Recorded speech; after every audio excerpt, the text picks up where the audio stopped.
idea where to start with this. Harry, you just walked over here and said, we don't do things easily. That feels like quite the understatement tonight. Yeah, obviously it's an incredible game. Yeah, we made really hard work of it, I must say.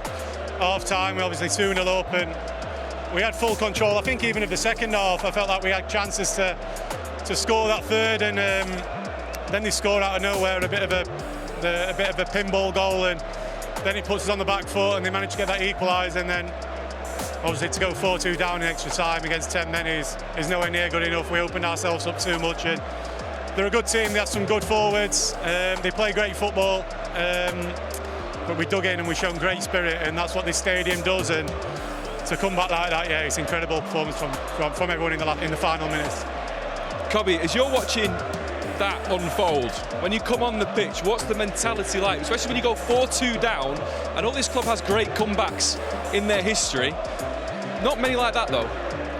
Yeah, of course. I mean, it was an amazing comeback. We put ourselves in that situation though, but now when I come on, I was just trying to bring energy and, you know, try and contribute to the team. They've been doing so well, and you know, just to carry on the energy and feed off the rest of the players.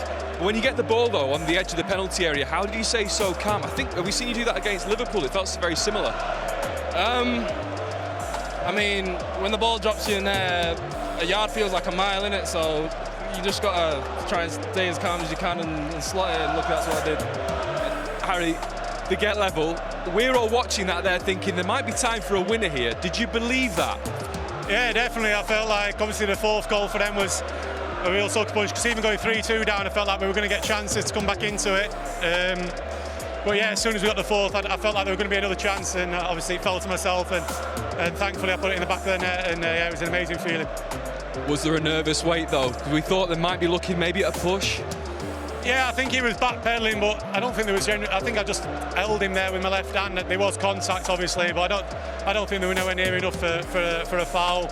And yeah, I seen it all the way, and I guided it into that far corner. Listen, it's not been an easy season on or off the pitch. This Europa League campaign though has been good to Manchester United. A moment like that to win the game and win the tie and go through, what can that do now for this team for the rest of the season? I mean, of course, the performance wasn't up to the highest standard for us, but a win like that can bring so much momentum, you know? I mean, when we're rolling the snowball, it's getting bigger and bigger, and we're trying to go all the way. Well done, guys. Enjoy the moment. See you in Bilbao. Thank you. In disbelief, I think, as well. As far as moments go, Rio, you were up in the commentary box when that Harry Maguire winner went in. Where does that rank for moments here at Old Trafford? That was just special. I've never seen anything as a spectator. Once I'm retired, I ain't seen anything like that. I've not been involved in the game, punditry, in doing the comms. It was just an amazing thing. We saw so many fans leaving when it went to 4-2, and you thought, you know what, this is over. I said in commentary, it's going to take more than a miracle to get back in it. Well, now I'm actually a believer, because that was outrageous. It was absolutely unbelievable, Paul. We were watching it from just behind where Ruben Amorim stands on the touchline. When the first goal went in, when Bruno scored the penalty, you felt that there was belief there. But did you at that point feel a winner was going to come? I did, yeah. Did you? Yeah, because... Don't lie, you didn't. You couldn't have believed that. Honestly, you've seen special things happen at this club loads of times, and I think back to the Ole Gunnar against Liverpool. Oh. It reminded me slightly. I know it was only 2-1, and this was 5-4? Yeah. Lost count. It was 5-4, but I just always feel once you get one here, you've got a chance. You're playing against 10 men as well. Maguire up front, they don't know how to do that. Do you know what? I actually didn't think that was a penalty. I know the lads up in commentary saying there was contact, but it wasn't enough contact to go down. Casemiro does really well to buy that, and obviously with the contact, the VAR have to give it them. Just to set the scene of how incredible this was, there was only 6 minutes of this match left to play, and Manchester United needed 3 goals to win it. Bruno Fernandes, in that pressure moment, Rio, he knew he had to score that penalty to keep his side in this. Yeah, but you wouldn't want anybody else picking that ball up and slotting it in the back of him in this Man United team. He's somebody he does things in games that kind of blow you away, and you think, wow, it takes your breath away a bit. And today was no different in that respect. But when the pressure situations come, you want him in and around it. And again, the cute play there and the actions of Casemiro, you see, to get that penalty was great. But then, again, you're just throwing it up there saying, listen, Harry Maguire, get up there, cause havoc. He done it in a game not too long ago, by the way. Yeah, Nottingham Forest. Yeah. So, you know he's capable. and he went up there. But Kobbie Mainoo's finish as well, that was an exquisite finish. The composure, how calm he was in that situation when you know the pressure's on. But I said in commentary as well, this is an area in the football pitch where I feel he's probably at his most comfortable. When he gets it here, we saw it at Wolves in a Man United shirt here, chops back.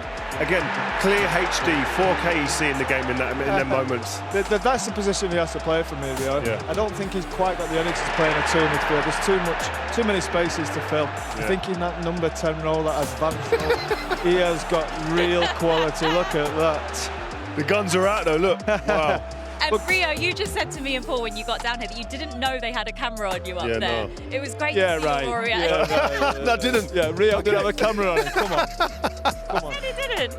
I mean, what an incredible moment. That made it 4-4. Here he comes. And here comes the Manchester United manager. Before that he occupied the 2 centre-backs, he sort of had them, he nearly got took down for the penalty as well. You don't have to be everything as a centre forward, but you have to be something, and that's what Hyland can't find at the moment. He's nowhere. And Maguire was such a threat. He was, I think, the same against Notts Forest a couple of weeks ago. So, yeah, I mean, it's not the ideal tactic, but United found a way to win tonight, which is incredible. And the fact that they're still in the tournament, they've still got a chance to qualify for the Champions League, and they're still putting in performances like we've seen tonight blows my mind. Like, tonight was just a complete seesaw. I didn't know what was going to happen. I know. We have to sum it up now. Yeah, so we're going to take a quick break and we'll try and sum up. Is you don't write them off, Richard. They did it in style in the end. They did. They kept coming back. There was a moment when I thought that like they'd hit proper rock bottom. They didn't really have any sort of hope left for them. But they managed to do it, like the great United teams of old always managed to do it. And yeah, it was a famous night, I'd say, at Old Trafford, and it could be a huge night for Amorim in terms of going forward for the club and the expectations and the desire to go and win a game. When they needed it, they did increase. Shay spoke about the tempo and the intensity that they played at. They improved it and they got a result of it, so hopefully now they can see that as a